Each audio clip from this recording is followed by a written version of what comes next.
Concernant le pantalon, c'est la femme chrétienne ou fille chrétienne. Est-ce qu'une femme chrétienne ou une fille chrétienne peut-il porter le pantalon?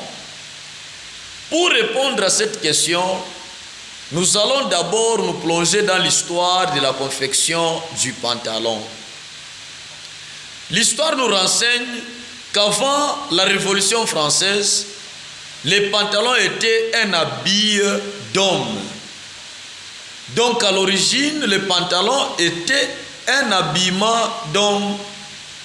C'est avec l'arrivée de la Révolution française, comme à cette époque-là, la Révolution française promet les valeurs telles que la liberté et l'égalité qui s'incarnent même dans la manière de s'habiller.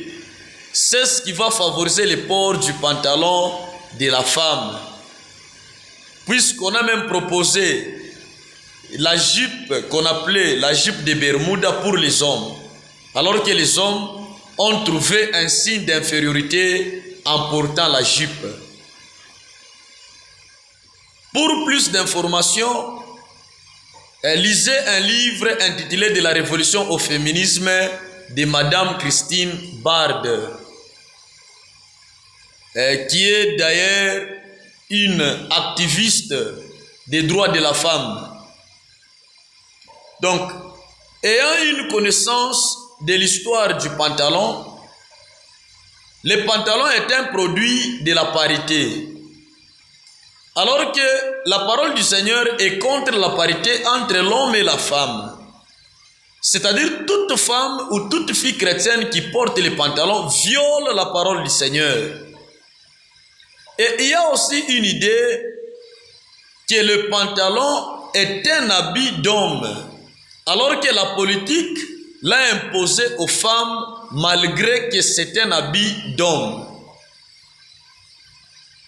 C'est-à-dire toute femme et une fille, et toute fille chrétienne qui porte les pantalons viole encore la parole du Seigneur qui dit qu'un homme ne peut pas porter l'habit des femmes et la femme ne peut pas porter l'habit d'un homme. Là, nous sommes dans le livre de Deutéronome chapitre 22, verset 5.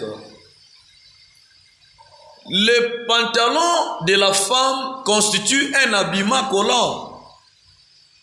Ça accentue la féminité de la femme, ça expose la femme. Ça contredit directement la parole du Seigneur qui dit que la femme doit être vêtue d'une manière décente, avec pudeur et modestie. Alors que le pantalon constitue un habillement collant. C'est-à-dire, ça viole la parole du Seigneur. C'est pourquoi une femme chrétienne ou une fille chrétienne ne peut pas porter les pantalons. C'est une violation à la parole du Seigneur. C'est une violation. Que le Seigneur vous bénisse.